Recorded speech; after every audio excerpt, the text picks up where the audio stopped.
Le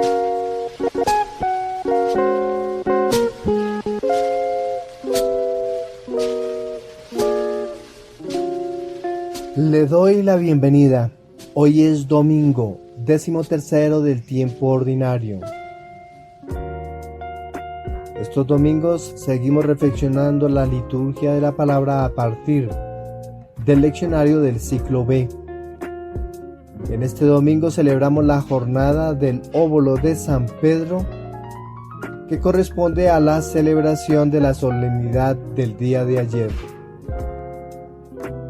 El contenido descriptivo de la jornada se encuentra grabada en el podcast y en el video del día de ayer. Le invito a disponer el oído, la mente, también el corazón, para proclamar el evangelio propuesto para la liturgia de este día. Le proclamo la buena noticia de nuestro Señor Jesucristo según San Marcos, capítulo 5, versículos desde el 21 hasta el 43.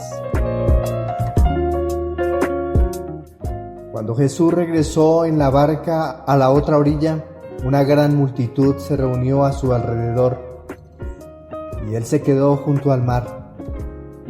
Entonces llegó uno de los jefes de la sinagoga, llamado Jairo, y al verlo, se arrojó a sus pies, rogándole con insistencia: «Mi hija se está muriendo.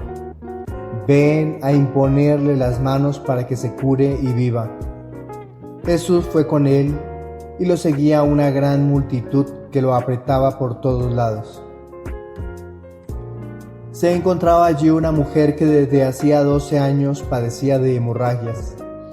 Había sufrido mucho en manos de numerosos médicos y gastado todos sus bienes sin resultado. Al contrario, cada vez estaba peor. Como había oído hablar de Jesús, se le acercó por detrás entre la multitud y tocó su manto porque pensaba: «Con solo tocar su manto quedaré curada». Inmediatamente cesó la hemorragia y ella sintió en su cuerpo que estaba curada de su mal. Jesús se dio cuenta enseguida de la fuerza que había salido de él. Se dio vuelta y dirigiéndose a la multitud preguntó: «¿Quién tocó mi manto?». Sus discípulos le dijeron: «¿Ves que la gente te aprieta por todas partes y preguntas quién te ha tocado?». Pero él seguía mirando a su alrededor para ver quién había sido. Entonces la mujer, muy asustada y temblando porque sabía bien lo que le había ocurrido, fue a arrojarse a los pies y le confesó toda la verdad. Jesús le dijo: «Hija, tu fe te ha salvado. Vete en paz y queda curada de tu enfermedad». Todavía estaba hablando cuando llegaron unas personas de la casa del jefe de la sinagoga y le dijeron: «Tu hija ya murió. ¿Para qué vas a seguir molestando al maestro?». Pero Jesús, sin tener en cuenta esas palabras, dijo al jefe de la sinagoga: «No temas, basta que creas». Y sin permitir que nadie lo acompañara excepto Pedro, Santiago y Juan, el hermano de Santiago, fue a casa del jefe de la sinagoga. Allí vio un gran alboroto y gente que lloraba y gritaba. Al entrar les dijo: «¿Por qué se alborotan y lloran? La niña no está muerta, sino que duerme». Y se burlaban de él. Pero Jesús hizo salir a todos y tomando consigo al padre y a la madre de la niña y a los que venían con él, entró donde ella estaba.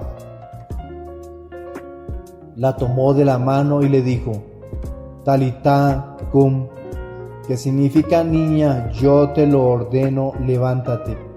Enseguida la niña, que ya tenía 12 años, se levantó y comenzó a caminar.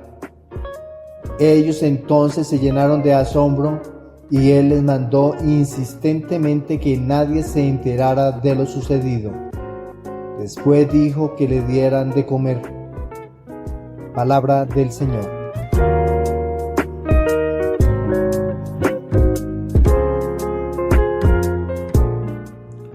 Nuestra reflexión para el día de hoy.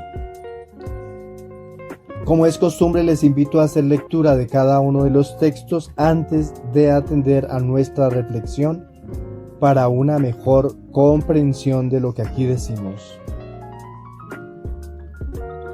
La primera lectura propuesta para la liturgia de este día es un libro del Antiguo Testamento, de la Sabiduría capítulo 1. La propuesta del libro de la Sabiduría en este domingo es la vida. Todo lo que Dios crea es vida y toda la creación debe relacionarse entre sí para que permanezcan. Ahora bien, siendo el hombre el centro de la creación de Dios, porque hay en su interior acciones malas que parecen veneno, que cuando renace en él la envidia, el egoísmo, sangra lo mortal de su maldad. Dios crea al hombre para que se mantenga íntegro, parecido a él mismo. El hombre piensa en el otro, en sus necesidades, para que sean solidarios, compartan y vivan en felicidad de la creación. Quedan dos caminos: aceptar a Dios o el mal en la vida. Y quien acepta el mal vivirá en él y lo más probable es que perezca en él. Dios ha creado al hombre para la inmortalidad, porque la justicia es inmortal. Nos queda entonces como tarea darle inmortalidad al hombre, siendo justos en las acciones. Profundicemos más en la primera lectura propuesta para el día de hoy.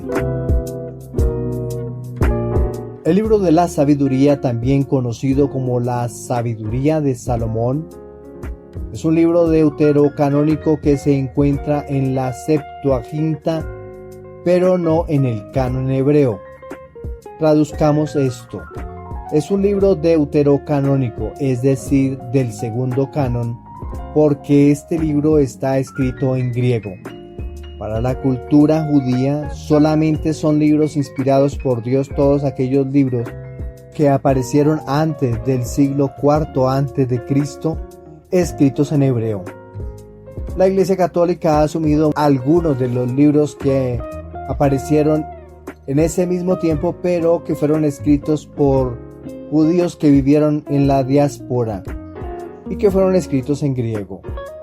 Este es uno de ellos y está contenido en la Biblia de la versión Septuaginta, es decir, la traducción de los 70, pero no en el canon hebreo. Fue escrito en griego, probablemente en Alejandría, Egipto, por un judío helenizado en el siglo I a.C. Este libro tiene como propósito fortalecer la fe de los judíos en medio de una cultura predominante griega, mostrando que la verdadera sabiduría proviene de Dios. Profundicemos en sus versículos. Versículos del 13 al 15. Estos versículos declaran que Dios no creó la muerte ni se deleita en la destrucción de los seres vivientes. Esta afirmación se opone a las ideas paganas de las épocas que veían la muerte como una parte integral y natural del orden divino. Dios creó todas las cosas para que subsistieran y fueran saludables.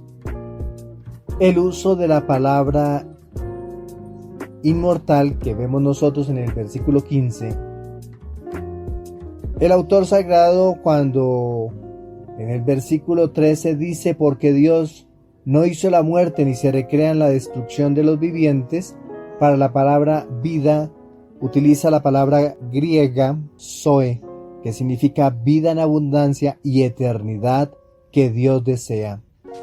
Ya en el versículo 15 dice: la justicia es inmortal. El autor utiliza la palabra griega dikaiosine como justicia, refleja la rectitud y el orden divino que es inmortal. Y el uso de la palabra inmortal athanatos subraya la naturaleza eterna de la justicia y la vida que Dios desea para su creación. Athanatos es inmortal, como Thanatos tiene que ver con muerte. Estos versículos 13-15 del capítulo 1 Vamos ahora, capítulo 2, versículos del 23 al 24. Dios creó el hombre a su imagen incorruptible, reflejando la naturaleza divina. Sin embargo, la entrada de la muerte en el mundo se debe a la envidia del diablo. Este pasaje revela una visión dualista del bien y el mal, donde la muerte y la corrupción son intrusos en la creación divina, introducidos por la rebelión del diablo. La referencia a la envidia del diablo resuena con el relato de la caída en el Génesis, aunque no es una repetición directa de este texto.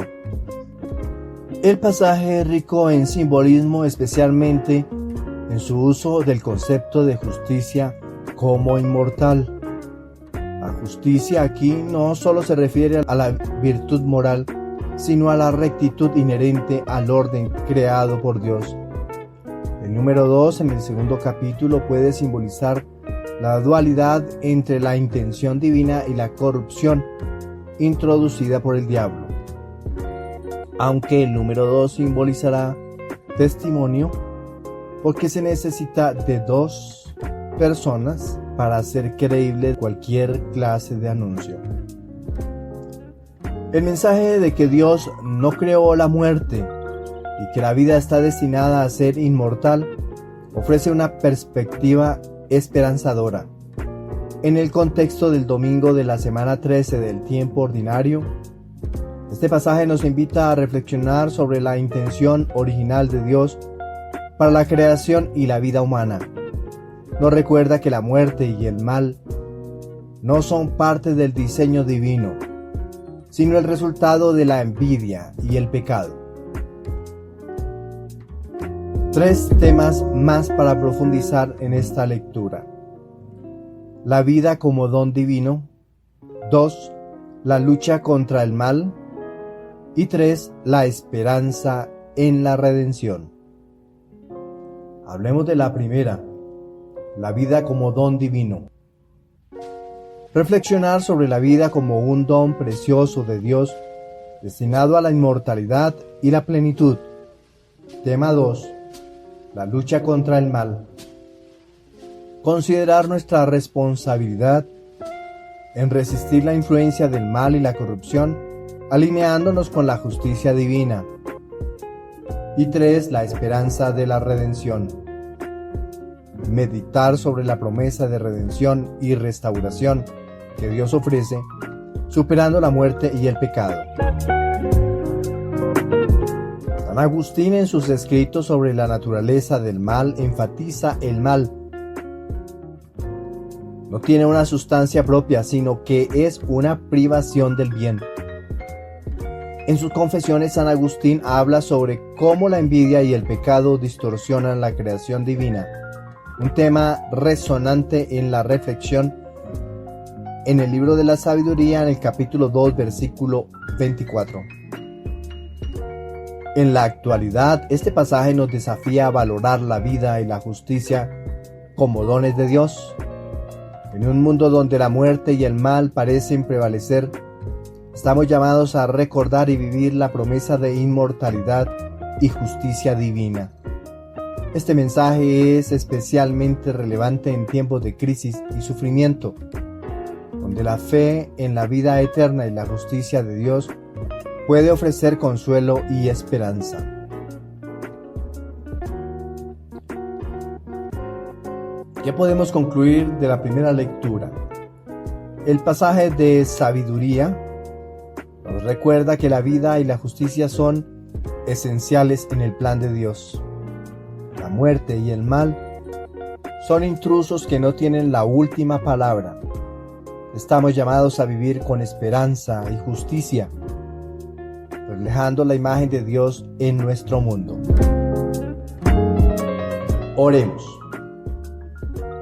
Señor Dios, fuente de toda vida y justicia, te agradecemos por tu creación y por el don de la vida eterna. Ayúdanos a resistir la corrupción y el mal y a vivir conforme a tu justicia. Fortalece nuestra fe y esperanza en tu promesa de redención y vida inmortal.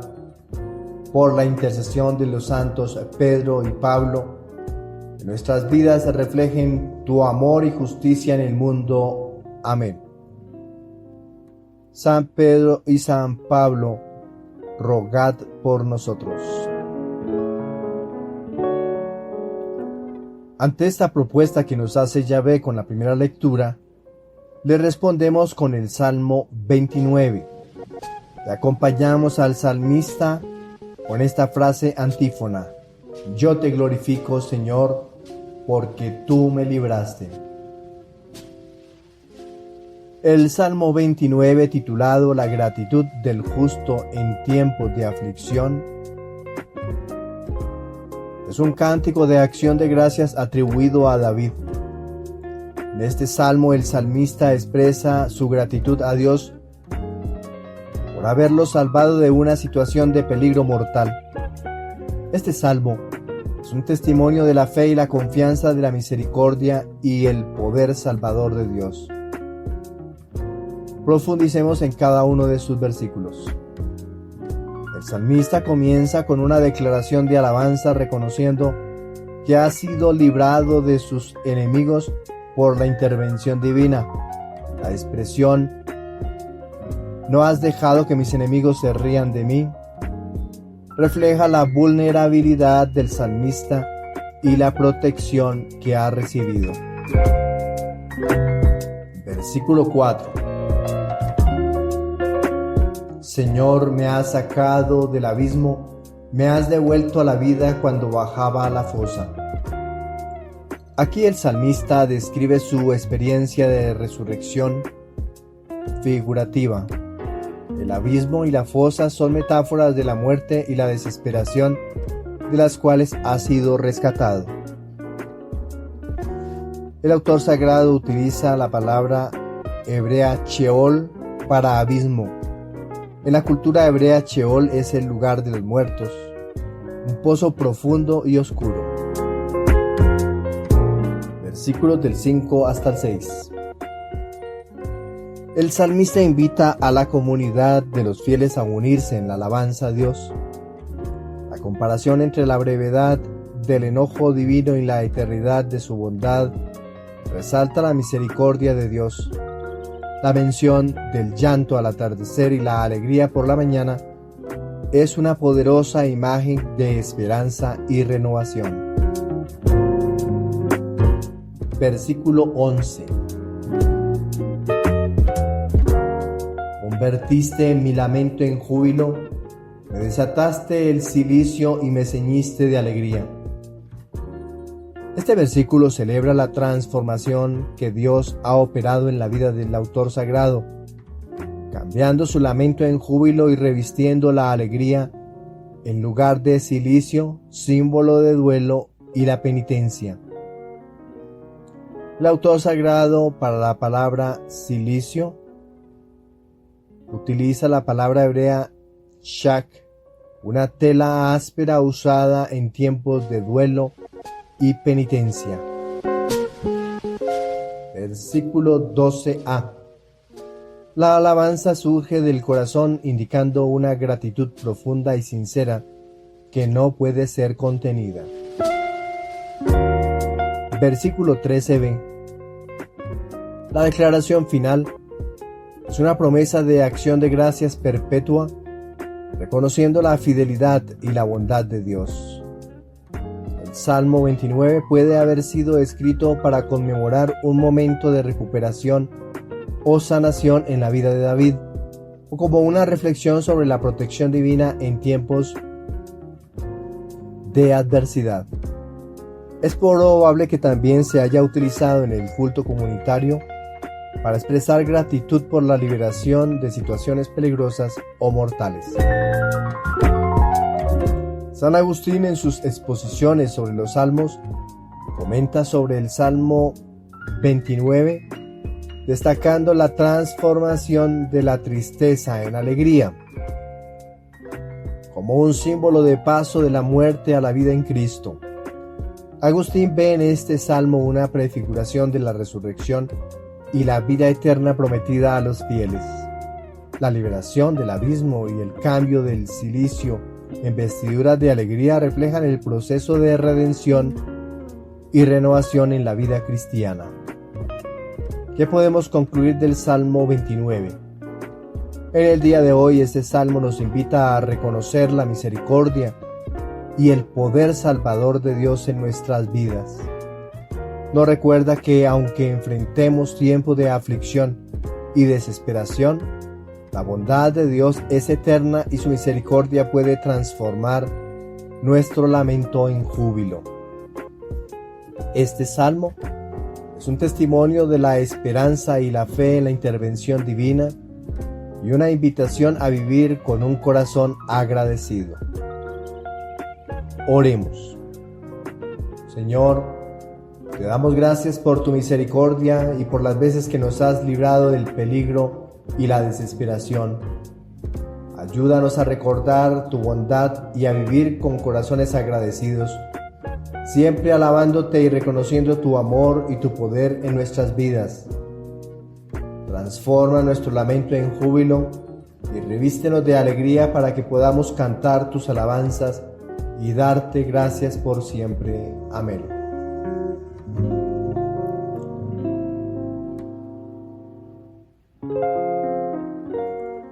Nuestra segunda lectura.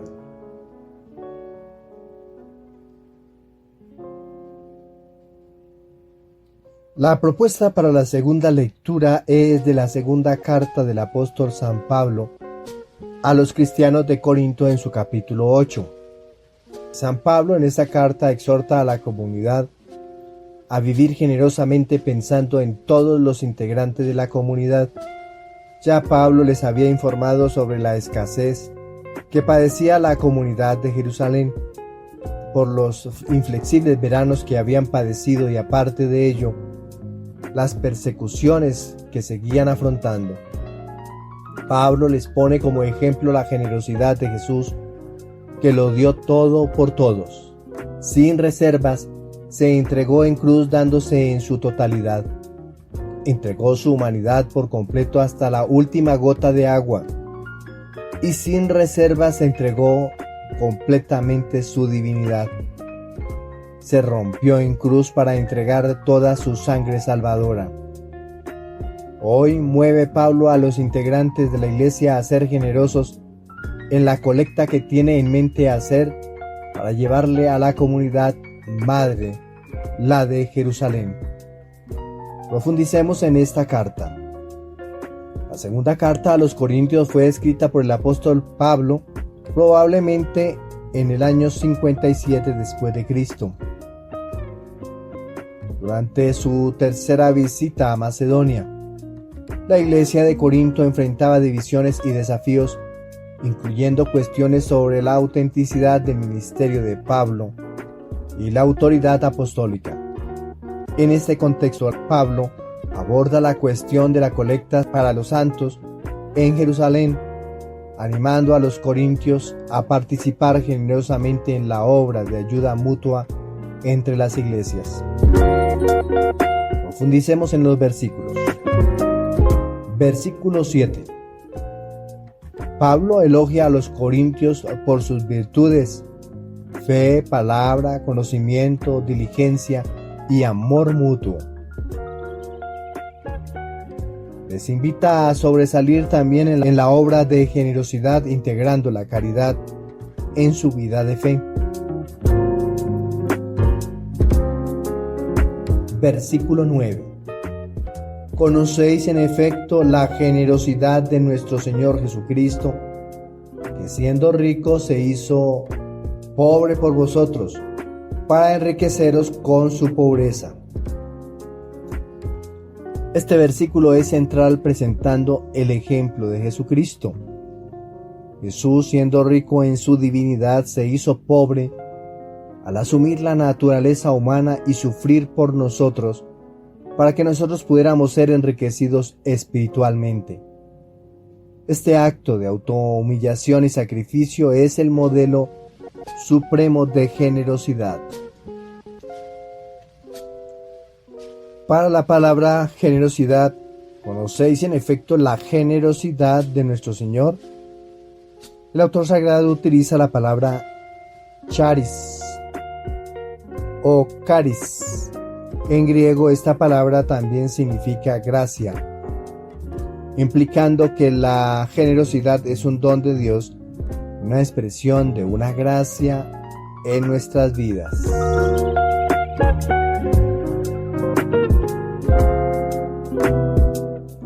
Versículos del 13 hasta el 14. Versículo 13. No se trata de aliviar a otros pasando vosotros estrecheces, sino que haya igualdad. Pablo aclara que su intención no es imponer una carga indebida a los corintios, sino promover la igualdad. La abundancia de unos debe suplir la necesidad de otros y viceversa, para que todos puedan tener lo necesario. Esto refleja un principio de solidaridad y comunión cristiana. Cuando encontramos en el texto bíblico del versículo 13, no se trata de aliviar a otros pasando vosotros estrecheces, sino que haya igualdad. Para la palabra igualdad, el autor sagrado utiliza la palabra griega isotes, refleja la equidad y la justicia que deben caracterizar las relaciones dentro de la comunidad cristiana. Versículo 15. En este versículo Pablo cita el libro del Éxodo en su capítulo 16, versículo 18, donde se relata cómo los israelitas recogieron el maná en el desierto. El mensaje es que Dios provee lo suficiente para todos y la igualdad es una meta divina. La referencia al maná subraya la confianza en la providencia de Dios y la necesidad de compartir. El pasaje nos invita a reflexionar sobre la generosidad de la comunidad cristiana, inspirada en el ejemplo de Jesucristo. La generosidad no es solo una virtud personal, sino una práctica comunitaria que busca la igualdad y el bienestar de todos. No podemos olvidar la palabra solidaridad. Profundizando en esta carta encontramos 3 temas importantes. Primero, generosidad como reflejo de Cristo. 2, solidaridad y comunión. 3, confianza en la providencia.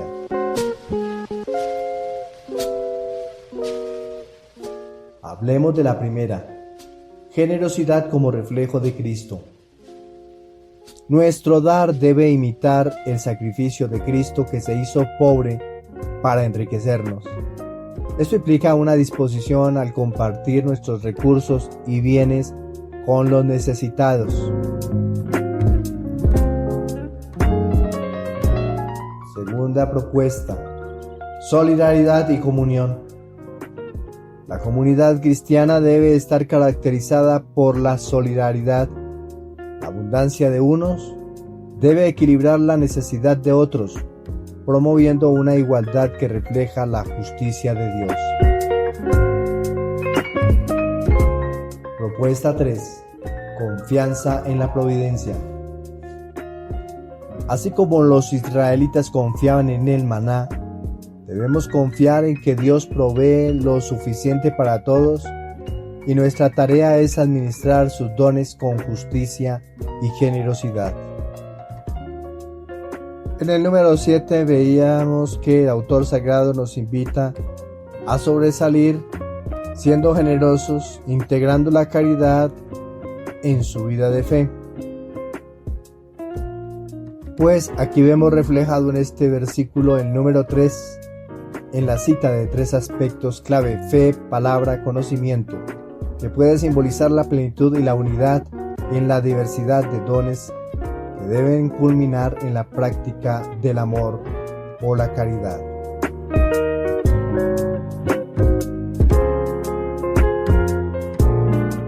San Juan Crisóstomo, en sus homilías, enfatizó la importancia de la caridad y la solidaridad. viendo en este pasaje una llamada a la práctica de la justicia social en la iglesia. Para Juan Crisóstomo, la generosidad no es solo un acto de caridad, sino una obligación de justicia y amor cristiano. Hoy en día, este pasaje nos desafía a considerar nuestra responsabilidad en el uso de nuestros recursos. En un mundo marcado por la desigualdad, la comunidad cristiana está llamada a ser un testimonio vivo de generosidad y solidaridad. La colecta para los necesitados, sea local o global, es una expresión concreta de esta enseñanza paulina. ¿Qué podemos concluir de la segunda carta de San Pablo a la comunidad de Corinto? Esta carta, este trozo que hemos leído, es una invitación a vivir la generosidad como un reflejo del amor de Cristo. Nos llama a la solidaridad, asegurándonos de que la abundancia y la necesidad sean equilibradas por el amor y la justicia. En este domingo de la semana 13 del tiempo ordinario, recordemos que nuestra fe se manifiesta en obras de amor y que la verdadera riqueza se encuentra en dar y compartir. Oremos. Señor, te agradecemos por el ejemplo de generosidad de tu Hijo Jesucristo, que se hizo pobre para enriquecernos con tu gracia. Ayúdanos a seguir su ejemplo compartiendo generosamente nuestros recursos con los necesitados. Que nuestra comunidad refleje tu amor y justicia, promoviendo la igualdad y la solidaridad. Fortalece nuestra fe y haznos dirigentes en el amor mutuo. Por Jesucristo nuestro Señor. Amén. San Pedro y San Pablo, rueguen por nosotros.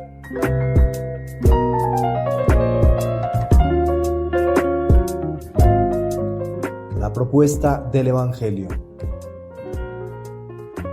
La propuesta para este domingo es del Evangelio según San Marcos, capítulo 5, versículos desde el 21 hasta el 43. Continuando el relato del ministerio de Jesús en Galilea, hoy terminamos la segunda parte del capítulo 5 del evangelista Marcos. Después de que Jesús liberó el endemoniado en la región de Gerasa, que poseía una legión, regresa a la otra orilla de la barca y se aglomeró mucha gente de los que lo aceptaban. Llega un jefe de la sinagoga llamado Jairo y al verle cae a sus pies. Estos personajes, como el de hace 8 días y el de hoy, nos enseñan un signo importante para acompañar la oración y que ésta tenga efecto positivo. Hay que hincarse de rodillas, un signo de humildad, de anonadamiento. Jairo era un oficial principal de la sinagoga, un judío tradicionalista que espera en las acciones del libertador Jesús. Muchos rabinos habían predicado y enseñado en este su lugar de trabajo, pero ninguno hablaba con la autoridad como el nazareno. Jairo está urgido, necesita la acción del mismo Dios. Mi hija está a punto de morir. Ven, impón tus manos sobre ella para que se salve y viva. En este caso, Jesús es la única solución, porque Él es la vida. Muchos de nosotros nos encontramos en la misma circunstancia. Tenemos un ser querido, un amigo, un familiar, que está padeciendo alguna enfermedad o dolor y está a punto de morir. Pero solo en Jesús habrá esperanza si ponemos en el corazón del Señor la vida de la persona que amamos. Necesitamos que Jesús imponga sus manos, que Él actúe en esta necesidad. Dios conoce todas nuestras necesidades, pero debemos mostrar signos de que necesitamos de Él. Debemos hacer lo que hizo Jairo, buscarlo, ponerse de rodillas, hablarle, invitarlo a la casa y suplicarle, si es necesario, con lágrimas en los ojos. De esta manera, Jesús nos concede el favor que nos urge. Yendo de camino, apretujado por la gente, ocurre otro evento. Una mujer que padecía una enfermedad que para la tradición judía era de impureza, porque tenía un flujo de sangre desde hacía 12 años. Este 12 simboliza el nuevo pueblo de Israel, los 12 años sin poder servir, sin poder entrar en el templo. Se ha convertido en un tiempo exiliada de la presencia de Dios. Se acercó por detrás entre la gente para tocar el manto de Jesús. Visitó médicos e invirtió todo su dinero en su enfermedad. Ya no tenía esperanza. Pobre, enferma, sin ilusión. Existen además otro grupo de personas a las que consideramos reprensibles por sus acciones, por su nivel económico, por su trabajo, con quien no queremos tener relación alguna. Pero Jesús enseña que todos tenemos la oportunidad de existir, de dignificarnos. Es el caso de la hemorroísa. Si por el contacto de sangre muchos quedan impuros, Jesús muestra cómo con su sangre muchos se redimen. Por eso Él no discrimina a esta mujer, antes bien la sana, pero más por la fe de ella. Con solo tocarle el vestido curaría, pensó ella, pensó la mujer. Jesús entonces está expuesto para que todo aquel que crea en Él y quiera, sea salvo y sano. Ojo con lo que dije. Jesús entonces está expuesto. ¿Dónde podemos encontrar a Jesús expuesto?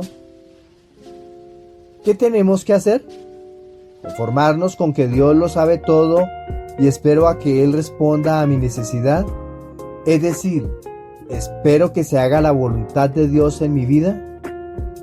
Este es otro caso en donde el necesitado busca a Jesús. Hay demasiada gente, imposible alcanzar la gracia, pero ella persevera. Entre la gente logra alcanzarlo. El esfuerzo, Dios lo valora.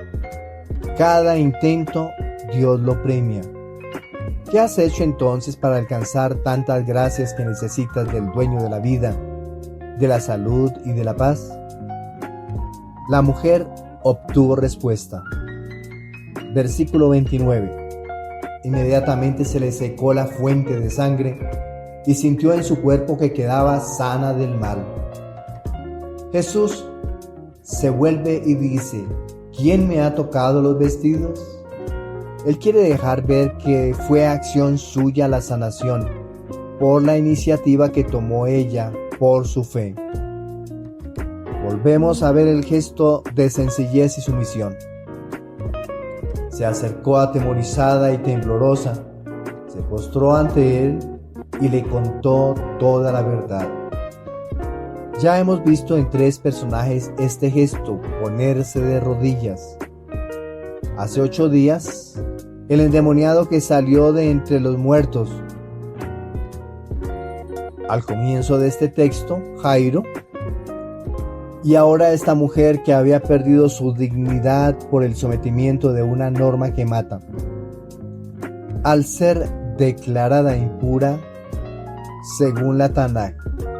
¿Y tú, cuándo fue la última vez que te pusiste de rodillas para suplicar al Señor su acción salvífica?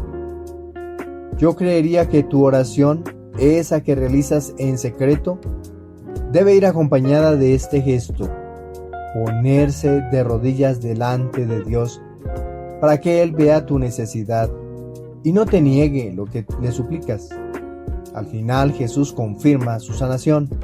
Versículo 34. Él le dijo: hija, tu fe te ha salvado. Vete en paz y queda curada de tu enfermedad. Ocurrido este suceso, los alcanzan habitantes de la casa de Jairo para comunicar una mala noticia. Tu hija ha muerto. ¿A qué molestar ya al maestro? Parece que ha acabado la esperanza para Jairo. Posiblemente su única hija, la única ilusión para que le diera descendencia. El terrible dolor de un padre al perder a su hijo. Pero no hay que temer, ahí está el que es la vida. Él tiene una buena noticia después de haber recibido la anterior. No temas, le dice Jesús, solamente ten fe. Parece que la clave en el día de hoy es la fe. Ya le había dicho a la mujer hemorroísa: tu fe te ha salvado. Vete en paz y queda curada de tu enfermedad. Y en compañía de 3 de sus discípulos llegó a la casa del jefe de la sinagoga, en donde había consternación, y Jesús, que es la vida, les da la esperanza. La niña no ha muerto, está dormida. Para todo el que cree aún hay esperanza. Para la Iglesia Católica, los muertos también tienen esperanza después de la muerte, y ese anhelo está en la oración de los que los aman, la oración de nosotros, los vivos. Jesús, con quienes le ayudarán en la intercesión y se convertirán en testigos de la acción salvadora, toma consigo al padre de la niña, a la madre y a los suyos, y entra donde estaba la niña. Llegamos al versículo 41. Y tomando la mano de la niña le dice: Talitá cum, que quiere decir: muchacha, a ti te digo, levántate. Jesús le da una oportunidad más a Jairo, a su hija. A todos les da una esperanza, cualquiera que sea la dificultad. La respuesta está en iniciar de nuevo, levantarse para continuar. Solo la muerte podrá interrumpir los proyectos, pero con Dios de nuestro lado, todo continúa. Sigue el texto, versículo 42. La muchacha se levantó al instante y se puso a andar, pues tenía 12 años.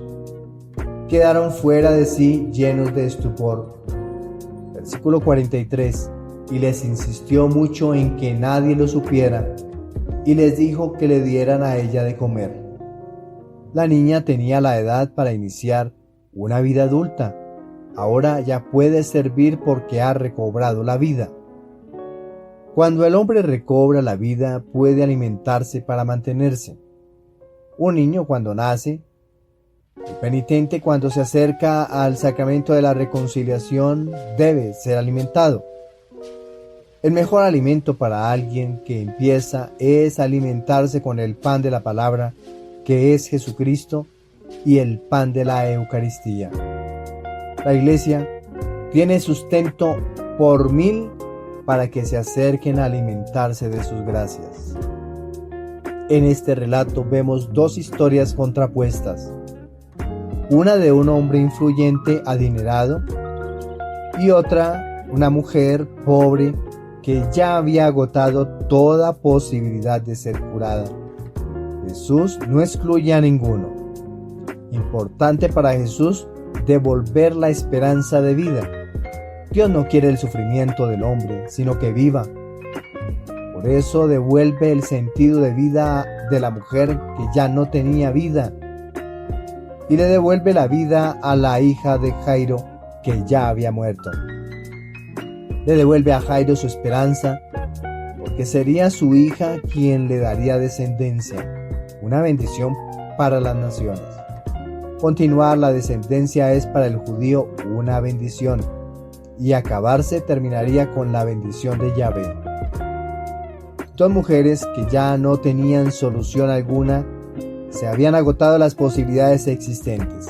En Jesús hay la última opción, porque Él es la vida y la redención. Debemos entonces buscar a Jesús, acercarse a Él, pues ese es el recurso para muchas de nuestras impotentes dificultades. Confía en Él espera de ti. Profundicemos en el Evangelio de San Marcos.